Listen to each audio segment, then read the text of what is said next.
আমাদের পাপগুলো ক্ষমা করে কে? চিল্লায় বলেন কে? আল্লাহ ডেকে বলে, গোলাম আমি হলাম গাফিরুয যামব কাবিলুত তাওব। আমার কাজ হলো ক্ষমা করা, আমার কাজ হলো তওবা কবুল করা। শয়তানের কাজ হলো ওয়াসওয়াসা দেওয়া, আমাদেরকে ভুল পথে নিয়ে যাওয়া। আর আমাদের কাজ হলো ভুল করে ফেলা, আল্লাহর কাজ হলো ভুলগুলো মাফ করে দেয়া। আল্লাহ ডেকে বলে, গোলাম তোরা যদি ভুল না করতি, তোরা যদি পাপ না করতি, তোরা যদি অন্যায় না করতি, তোদেরকে ধ্বংস করে দিয়ে এমন একটা জাতি আমি এই দুনিয়ার বুকে তৈরি করতাম যারা সকালবেলা ভুল করে দুপুরে মাফ চাইতো, দুপুরে ভুল করে রাত্রে মাফ চাইতো, আজকে ভুল করে আগামীকাল মাফ চাইতো। আর আমি আল্লাহ গুনাহগুলো তাদের সব ক্ষমা করে দিতাম। ক্ষমা করে দিতে আল্লাহর বড্ড ভাল লাগে।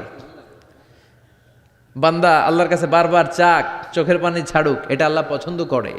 চোখের পানির যে কত পাওয়ার আপনি কল্পনাই করতে পারবেন না। অনুশোচনার চোখের পানি চোখ বেয়ে নাকের ডগা পেয়ে জমিনে পড়ার আগেই আল্লাহ এই বান্দারে মাফ করে দেয়। বিশ্বনবী ডেকে বলে, ও আমার উম্মতেরা শোনো, আল্লাহর কাছে দুনিয়ার মানুষদের দুই ফোঁটা পানি সবচেয়ে প্রিয়। এক হলো জিহাদের ময়দানে রক্তের ফোঁটা, দুই হলো অনুতপ্ত বান্দার চোখের পানির ফোঁটা।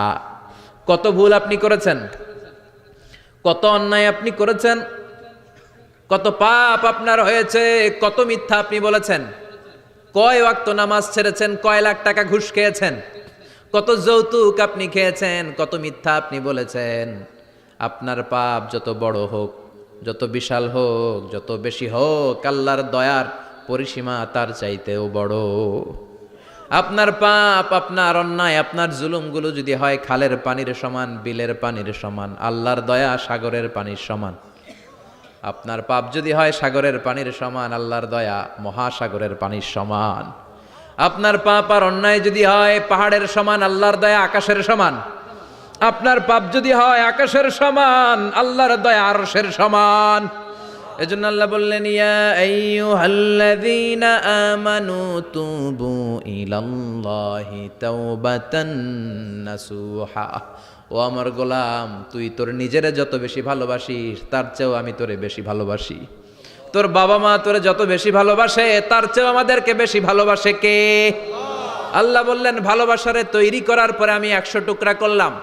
চিল্লায় বলেন কয় টুকরা? নবী বলে, আমার কোনো গুনাহ নাই, তারপরেও প্রতিদিন 70 বারেরও বেশি আমি তওবা করি। আল্লাহে ইন্নী আস্তাগফিরুল্লাহ ওয়া আতুবু ইলাইহি আকসার মিন 70 মাররা। Could you imagine that? কল্পনা করছেন কোনোদিন যে নবীর গুনাহ নাই, ওই নবী তওবা পড়ে প্রতিদিন 70 বার, আকসার 70 বারেরও বেশি। আমার পড়া দরকার কয়বার? আপনার পড়া দরকার কয়বার? বিশ্বনবী 70 বারের বেশি বললে আমাদের পড়া দরকার কয়বার? আর আমরা প্রতিদিন পড়ি কয়বার? কথা কন। আমাদের ভুল হবে, ভুল হতে সমস্যা নাই, ভুল হওয়াই মানুষের স্বভাব, কিন্তু ভুল হওয়ার পরে ভুলের উপর অটল থাকা যাবে না। শয়তান আর মানুষের মধ্যে এই মৌলিক পার্থক্য। শয়তান ভুল করে ভুলের উপরই আছে, ঠিক কিনা? ক্ষমা চায় নাই, কিন্তু আমরা সকালে ভুল করলে দুপুরে মাপ চাই কার কাছে? 19 সালে ভুল করলে 20 সালে মাপ চাই কার কাছে? মৃত্যুর আগ পর্যন্ত আমরা ক্ষমা চাইলে ক্ষমা করে দিবে কে? সব সময় 24/7 তওবার দরজা খোলা, দুইটা সময় ছাড়া। ভালো করে মনে রাখবেন, মুখস্থ ঠোঁটস্থ যেন থাকে। দুইটার সময় তওবা কবুল হয় না। চিৎকার করে বলেন কয় সময়? এক হলো বাদাল গারগারা, গরগরানি যখন আসে, মালাকুল মাউত যখন চলে আসে, মালাকুল মাউতরে যখন দেখে ফেলবেন তখন তওবা কবুল হবে নাকি? কথা কন। ফেরাউনের নাম শুনছেন? ওরা যখন আল্লাহ লোহিত সাগরে ডুবাইয়া পানি খাওয়াইতে লাগলো, পানি খাইতে খাইতে পেটটা হয়েছে এত বড়, আর পানি খাইতে পারেন। এরপর হাত তুলে কয় আনা মিনাল মুসলিমিন। কোরআনের আয়াত, আনা মিনাল, হাত তুলে কয় আমি মুসলমান। ফেরাউন নাই বলে মুসলমান, আমরা যাবো কই? কথা কহ। ফেরাউন হাত তুলে কয় আনা মিনাল মুসলিমিন। আল্লাহ কয় টাইম ইজ আপ, দেরি করছস, অনেক সময় দিলাম, অনেক সুস্থ রেখেছি, ক্ষমতা দিয়েছি, দাপট দিয়েছি, তখন যদি ঘাটটা নত করে, মাথাটা নত করে একবার ক্ষমা চাইতি, ফেরাউন তোরেও ক্ষমা করে দিতাম। কিন্তু সময় শেষ হওয়ার পরে আমি মুসলমানদের অন্তর্ভুক্ত বললে কোনো লাভ হবে নাকি? আল্লাহ বলল সময় নাই, সময় শেষ। কারণ মুসা আলাইহিস সালামের চাচাতো ভাই অনেক দাওয়াত দিল, জাকাত দে। কারণকে জাকাত দিব না, এই সম্পদ আমি কামাইছি, আল্লাহ দেয় নাই। মুসা আলাইহিস সালাম বললেন তাহলে আযাবের অপেক্ষা কর। আযাব চলে আসলো। আল্লাহ বললেন মুসা সেফ জোনে যাও, সরো, এখনই আযাব। ফাখাসাফনা বিহি ওয়া বিদারিহিল আরদ। পুরো ফাইয়ুমের জমিনটার আল্লাহ কাঁপিয়ে দিলেন, আর কারুনকে সহ পুরো সম্পত্তি তার জামিনের ভিতরে দাবিয়ে দিলেন। হাঁটু পর্যন্ত কারুন দেবে যায়, ভাবছে উঠে যাবে। কোমর পর্যন্ত দেবে যায়, ভাবছে উঠে যাবে। গলা পর্যন্ত যখন দেবে যায়, আর সুযোগ নাই। কয় মুসা, আমার সব সম্পত্তি তোরে আর তোর আল্লাহরে দিয়ে দিলাম, আমারে বাসা, আমারে সব সম্পত্তি তোর আর তোর আল্লাহর, আমারে খালি বাসা, চাচা আপন প্রাণ। আল্লাহ বলে সময় শেষ। তার মানে বাদাল গারগারা তওবা কিন্তু আর কবুল হয় না। এই হলো একটা। নাম্বার 2, বাদা তুলুই শামসি মিন মাগরিবিহা, প্রতিদিন চাঁদোলাতে সূর্য কোন দিক দিয়ে ওঠে? কথা কয় না? পূর্ব দিকে। কিয়ামতের আগ দিয়ে সূর্য আর পূর্ব দিকে উঠবে না, পশ্চিম দিক থেকে উঠবে। যেদিন প্রভাতে পশ্চিম দিক থেকে সূর্য উঠবে, ওই দিন থেকে তওবার দরজাটারে বন্ধ করে দিবে কে? আল্লাহ। তার আগ মুহূর্ত পর্যন্ত জীবনে যত গুনাহ করেছি, অন্যায় করেছি, চোখের পানি ছেড়ে ক্ষমা চাইলে ক্ষমা করবে কে? শয়তান আল্লাহরে চ্যালেঞ্জ দিছে, আল্লাহ তুমি আমারে জাহান্নামে পাঠাবা, আমিও তোমার বান্দা করে লয়ে একসাথে জামাতে ঢুকমু, একা ঝুঁকবো না, একা যাব না, তোমার বান্দাদেরকে সবগুলারে জাহান্নামী বানায়া তারপরে ঢুকমু। তোমারে চ্যালেঞ্জ দিলাম, একটারও জান্নাতে ঢুকাইতে পারবা? আল্লাহকে তুই আমার চ্যালেঞ্জ দিলি? আমি তো সব রাজার বড় রাজা, মহারাজা, আমারে চ্যালেঞ্জ দেশ, এত সাহস পাইলি কই? তুই আজীবন ওয়াসওয়াসা দিয়ে পাপ কাজ করাবি, একদিন তাফসীর মাহফিলে এসে আমার বান্দা ক্ষমা চাবে, আমি মাফ করে দেবো, তুই কি করবি? আজীবন অন্যায় করবে, আজীবন পাপ করবে, জুলুম করবে, একদিন চোখের পানি ছেড়ে আমার কাছে কান্নার মতো কান্না করলে আমি সব গুনাহ মাফ করে দেব। এজন্য আল্লাহ বললেন, ইয়া আইয়ুহাল্লাযীনা আমানু তুবু ইলাল্লাহি তাওবাতান নাসুহা। ভুল করেছো, তওবা করো, মাফ করবে কে? সাইয়েদনা আদম আলাইহিস সালাম ভুল করলেন, দুনিয়ায় এসে শত শত বছর কাঁদলেন, কিন্তু ক্ষমা হয় না। আল্লাহরে বললেন, আল্লাহ কি করলে ক্ষমা পাবো বলো?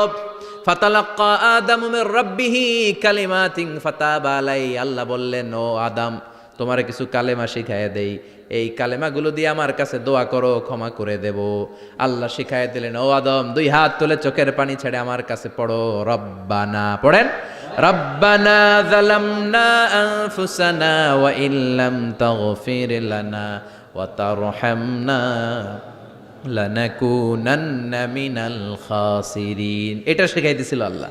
আল্লাহ, আমি জুলুম করেছি, অন্যায় করেছি, ভুল করেছি, পাপ করেছি, তুমি যদি ক্ষমা না করো, ক্ষমা করার কেউ নাই, ঠিক কি না? আমরাও পাপ করলে এই দোয়াটা পড়ার দরকার আছে না নাই? 5টা শর্ত সাপেক্ষে আমাদের তওবা কবুল করবে কে? আল্লাহ। তওবা কবুল হওয়ার কিছু শর্ত আছে, 5টা। কয়টা? চিৎকার মেরে বলতে হবে, তওবা কবুল হওয়ার শর্ত কয়টা? 5টা। 1 নম্বরে হচ্ছে আল ইকরা, acknowledgement. You have to give the acknowledgement that you are the greatest sinner on earth. আপনাকে ঘোষণা দিতে হবে যে আপনি পৃথিবীর সবচেয়ে বড় পাপী।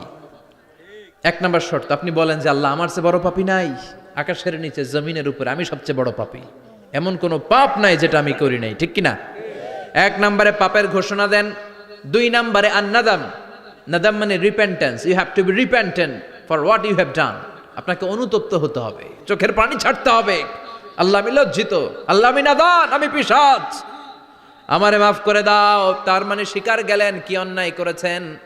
2 নম্বরে আপনি অনুতপ্ত হলেন। 3 নম্বরে স্টপ, যেই পাপ করতেছিলেন ওইটা থামান, stop what you have done, যেটা করতেছিলেন আগে থামান। আপনি সুদ খাইছেন, অনুশোচনা আসলো, মাফও চাইতেছেন, আবার সুদও খাইতেছেন, হবে? আপনি ঘুষ খেয়েছেন, তওবা শুরু করলেন, আবার ঘুষও খেয়ে যাচ্ছেন, হবে? থামেন, স্টপ। 3টা গেল। 4 number, to hate what you have done, ঘৃণা করতে হবে, যেই পাপটা করেছেন মন থেকে ওই পাপটাকে ঘৃণা করতে হবে। 5 নাম্বার শর্ত হচ্ছে to determine that you never repeat this sin again in your life. আল্লাহর ওয়াদা দেন, কমিটমেন্ট দেন যে আল্লাহ আমার জীবনে পারতপক্ষে এই পাপ জীবনেও করব না। চিৎকার করে বলেন ঠিক কিনা? তার মানে আপনি শিকার যান, তারপরে আপনি অনুতপ্ত হবেন, যে পাপ করেছেন থামিয়ে দিবেন, পাপটারে মন থেকে ঘৃণা করবেন, আর আল্লাহরে ওয়াদা দিবেন আল্লাহ আর করব না। এই 5টা শর্তের আলোকে তওবা করলে জীবনের সব গুনাহ মাফ করে দিবে কে? এজন্য আল্লাহ বললেন ইয়া আইয়ুহাল্লাযীনা আমানু তুবু ইলাল্লাহি তাওবাতান নাসুহা, তওবার মতো তওবা করো, সব গুনাহ মাফ করতে পারে কে? তওবা করবেন তো? রাজি আছেন? কবে করবেন? এই মুহূর্তে তওবা করলাম, এই মুহূর্তে আল্লাহর কাছে ক্ষমা চাই, আল্লাহ জীবনের সব গুনাহ মাফ করে দাও। আমাদের দেশে তওবা করার জন্য হুজুর লাগে, কথা কয়। এরকম নতুন নতুন ওয়াজ পাওয়ার জন্য আমাদের চ্যানেলটিকে সাবস্ক্রাইব করে রাখুন।